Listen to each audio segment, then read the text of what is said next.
You think you're a good person. You believe you'd never hurt anyone. But here's the uncomfortable truth: under the right circumstances, you could become a monster. Not because you're secretly evil, but because you're human. Every atrocity in history was committed by ordinary people, just like you. The guards at concentration camps, they went home and played with their children. The soldiers who committed massacres, they wrote love letters to their wives. Normal people did this. Psychology has spent decades trying to understand how good people become capable of unspeakable evil. And what they discovered should terrify you, because the monster isn't out there somewhere. It's inside every single one of us, waiting for the right trigger. Today, we're going to explore the 10 psychological mechanisms that transform ordinary, moral individuals into perpetrators of cruelty. This isn't about them. It's about you. It's about me. The line dividing good and evil cuts through the heart of every human being. By the end of this video, you'll understand exactly how this transformation happens, and more importantly, how to prevent it in yourself. The shadow within. Carl Jung discovered something that most people spend their entire lives running from: the shadow. It's the part of your psyche that contains everything you refuse to accept about yourself. Your capacity for cruelty, your secret resentments, your darkest impulses. Until you make the unconscious conscious, it will direct your life, and you will call it fate. Here's the problem: the shadow doesn't disappear just because you ignore it. It grows stronger in the dark. Every time you tell yourself you're not capable of anger, jealousy, or violence, you're feeding the monster.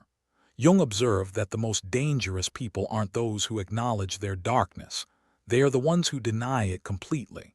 Because when the shadow finally breaks free, it does so with explosive force. Think about the nicest person you know, the one who never gets angry, never says a mean word. What are they hiding? That suppressed rage doesn't vanish. It accumulates, and under enough pressure, it erupts in ways that shock everyone, including themselves. The first step toward becoming a monster is believing you could never be one. This brings us to something even more disturbing: what happens when authority enters the equation. Obedience to evil. In 1961, psychologist Stanley Milgram conducted one of the most disturbing experiments in history. He wanted to understand how ordinary Germans could participate in the Holocaust. What he found changed our understanding of human nature forever. Participants were told to administer electric shocks to a stranger every time they answered a question wrong. The shocks increased in intensity, from mild to potentially lethal. The stranger was an actor. The shocks were fake, but the participants didn't know that. 65% of participants delivered what they believed were fatal shocks, simply because an authority figure in a lab coat told them to continue. These weren't psychopaths. They were teachers, accountants, everyday people. They sweated. They trembled. They begged to stop. But when the experimenter said the experiment requires you to continue, they obeyed. Ordinary people, simply doing their jobs, can become agents in a terrible, destructive process. The most terrifying part: they weren't forced. They could leave at any time. But the psychological pressure of authority was enough to override their moral compass. Now that you see this pattern in human behavior, hit like and subscribe to keep exploring the depths of your psyche with me. There's so much more to uncover. But authority alone doesn't explain everything. What happens when you add the power of the group? The mob mind. There's something that happens when humans gather in groups that strips away individuality. Psychologists call it deindividuation, the loss of self-awareness and personal responsibility in a crowd. Alone, you would never do it, but in a group you become capable of anything. Think about mob violence, riots, lynchings. The people participating aren't all criminals or psychopaths. Many are ordinary citizens who got swept up in something larger than themselves. The anonymity of the crowd creates a psychological shield. You're no longer John or Sarah. You're part of something bigger, and that something doesn't have a conscience. Lost in the crowd. Gustave Le Bon, who studied crowd psychology in the 1800s, observed that people in groups regress to a more primitive mental state. Critical thinking shuts down. Emotions become contagious. Moral inhibitions dissolve. This is why social media mobs can destroy lives with such casual cruelty. Behind screens, in the anonymous mass, people say things they would never say face to face. In a crowd, every sentiment and act is contagious. The scariest part is how good it feels. The rush of belonging, the righteous anger. You're not being cruel, you're on the right side. And that brings us to the most dangerous transformation of all, creating monsters. Before you can hurt someone, you first have to stop seeing them as human. This is dehumanization, and it's the psychological prerequisite for atrocity. They're not people anymore. They are vermin, cockroaches, a disease to be eliminated. Every genocide in history has been preceded by propaganda that strips the victims of their humanity. The Nazis called Jews rats. The Rwandan Hutus called Tutsis cockroaches. It's not accidental, it's systematic. Because here's what psychology has proven: we have strong inhibitions against hurting other humans. Our mirror neurons fire when we see someone in pain. We feel their suffering. But if they are not human, those inhibitions disappear. The terrifying thing is how easily this happens. Studies show that simply categorizing people into in-groups and out-groups activates different neural pathways. The out-group gets processed less in the regions associated with empathy and more in regions associated with disgust. It is not our differences that divide us. It is our inability to recognize, accept, and celebrate those differences. You think you're immune to this? Pay attention to how you think about your political opponents, about immigrants, about any group you've been taught to fear. The language you use matters more than you realize. But dehumanization needs a context to flourish, and that brings us to how situations shape behavior. Stanford's horror. In 1971, Philip Zimbardo turned a Stanford basement into a prison. He randomly assigned college students to be either guards or prisoners. The experiment was supposed to last 2 weeks. It was terminated after 6 days. 6 days. Within 36 hours, the guards began psychologically torturing the prisoners. They stripped them naked. They forced them to do humiliating tasks. They deprived them of sleep and food. These weren't sadists selected for their cruelty. They were Stanford students who happened to flip a coin the wrong way. Good students became monsters. Zimbardo called it the Lucifer effect, the transformation of ordinary people into perpetrators of evil through situational forces. The guards didn't suddenly become evil. The situation gave them power without accountability. It provided a role to play and peer pressure to play it well. The prisoners internalized their roles too. They became passive, depressed, traumatized, even though they could technically leave at any time. Good people can be induced, seduced, and initiated into behaving in evil ways. The Stanford prison experiment revealed an uncomfortable truth. Personality matters far less than context. Put ordinary people in an evil system, and they will do evil things.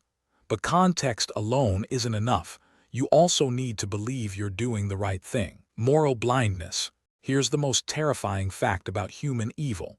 Almost nobody thinks they are the villain. The greatest atrocities are committed by people who believe they are doing good. Psychologist Albert Bandura identified something called moral disengagement, the mental gymnastics we perform to maintain a positive self-image while doing terrible things. We tell ourselves it's for the greater good, that they deserved it, that we had no choice, that everyone else was doing it too, just following orders. Adolf Eichmann, one of the architects of the Holocaust, wasn't a raving monster. Hannah Arendt, who covered his trial, described the banality of evil. He was a bureaucrat doing his job efficiently. He didn't hate Jews personally. He was advancing his career. Studies show that people who commit atrocities often show no signs of psychopathy. Their brain scans are normal. Their emotional responses are typical. They simply found ways to justify what they were doing. The sad truth is that most evil is done by people who never make up their minds to be good or evil. The scariest monsters aren't the ones who embrace their evil. They are the ones who convince themselves they're heroes. And this becomes even more dangerous when ideology enters the picture. Righteous cruelty. Give a person a cause to believe in, and they become capable of anything, for the revolution, for the faith, for the fatherland, for the greater good. Ideological possession is one of the most powerful engines of human evil. When you believe you're fighting for something sacred, whether it's a religion, a political movement, or a utopian vision, ordinary moral rules seem to no longer apply. The ends justify the means. Of all tyrannies, a tyranny sincerely exercised for the good of its victims may be the most oppressive. This is why the most brutal regimes in history were driven by idealistic visions. The Khmer Rouge wanted to create a perfect agrarian society. The result was the Cambodian genocide. Soviet collectivization promised equality for all. It produced the Ukrainian famine. The true believer doesn't feel guilty about the suffering they cause, they feel righteous. They're not hurting people, they're removing obstacles to paradise. They're not committing murder, they're purifying society. Dostoevsky understood this deeply. In The Brothers Karamazov, he wrote about the Grand Inquisitor who tortures in the name of love. Love that destroys. Be very careful of anyone, including yourself, who is absolutely certain they are on the right side. But ideology isn't the only force that corrupts. There's something even more subtle at work: slow corruption. Nobody wakes up one day and decides to become a monster. The transformation happens gradually, so slowly you don't even notice it's happening. Evil enters like a needle and spreads like an oak tree. Psychologists call this the foot-in-the-door technique. First you agree to something small, then something slightly bigger. Each step seems reasonable compared to the last. Before you know it, you're doing things that would have horrified your past self. 1. First compromise seems harmless. 2. Each step is only slightly worse. 3. Your baseline keeps shifting. 4. Looking back, you can't believe where you started. 5. But each individual choice seemed reasonable. This is how ordinary Germans became complicit in the Holocaust. First, they looked away when Jewish shops were vandalized. Then when their neighbors were arrested. Then when the trains started leaving. Each moral compromise made the next one easier. The only thing necessary for the triumph of evil is for good men to do nothing. The Nazis understood this psychology. They didn't start with death camps. They started with discrimination, then segregation, then deportation. Each escalation conditioned the population for the next. Slowly boiling frog. Pay attention to your small compromises. That's where the corruption begins. But even awareness isn't always enough, because sometimes trauma creates the monster. Hurt people hurt. There's a saying in psychology that cuts to the heart of human cruelty. Hurt people hurt people. The abused often become abusers. The bullied become bullies. Pain perpetuates itself. Studies on violent criminals consistently reveal histories of childhood abuse, neglect, and trauma. This isn't an excuse, it's an explanation. The brain of someone who experienced chronic trauma is literally different. Hypervigilant, quick to perceive threats, prone to reactive aggression. When you've only known violence, violence becomes your language. When you've never been shown compassion, compassion becomes foreign. The cycle perpetuates across generations, each wounded person creating more wounds. What we do not make conscious emerges later as fate. This is why punishment alone doesn't reduce crime. You can't beat the violence out of someone who learned violence through beating. You have to break the cycle at its root through healing, not more harm. Heal the wound. Understanding this doesn't mean excusing cruelty. It means recognizing that monsters are usually created, not born. And if they are created, they can potentially be prevented. This brings us to the most important question. Can we resist becoming monsters ourselves? Becoming human. After everything we've explored, you might feel hopeless. If ordinary people can become monsters so easily, what's the point of even trying to be good? But here's what the research also shows. Not everyone succumbs. Resistors exist. In Milgram's experiments, 35% refused to deliver fatal shocks. In every genocide, there were people who risked their lives to save others. Some guards in concentration camps secretly helped prisoners. The capacity for evil exists in all of us, but so does the capacity for extraordinary moral courage. The same conditions that make monsters can also make heroes. What separates them? Awareness, practice, preparation. People who resist evil have usually thought about these scenarios beforehand. They've cultivated moral principles they won't compromise. They've practiced saying no to authority. He who has a why to live can bear almost any how. Know your darkness, accept it, transform it. The path to remaining human isn't denying your shadow, it's integrating it. Acknowledging your capacity for evil doesn't make you evil. It makes you dangerous. Dangerous to those who would use you as a weapon. You contain both the wolf and the dove. The question isn't which one you are, it's which one you feed. We've journeyed into the darkest corners of human psychology today. We've seen how the shadow lurks in all of us, how authority can override conscience, how groups dissolve individual responsibility, how dehumanization prepares us for atrocity, how situations shape behavior more than personality, how moral blindness protects our self-image, how ideology transforms cruelty into righteousness, how corruption happens gradually, how trauma perpetuates cycles of violence, and finally, how awareness and preparation can help us resist. Knowing your own darkness is the best method for dealing with the darknesses of other people. The monster isn't some external force. It's not other people. It's a potential that lives in every human heart, including yours. And the only way to defeat it is to face it directly. To acknowledge that yes, under the right circumstances, you could become capable of terrible things. And then to deliberately, consciously choose otherwise. Every single day. Choose humanity daily. If you made it this far, comment shadow integrated if you recognize something in yourself today.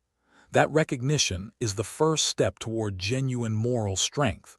Welcome to the Psyche Project. If this made you see yourself differently, hit like and subscribe. Understanding yourself is the work of a lifetime. See you in the next video.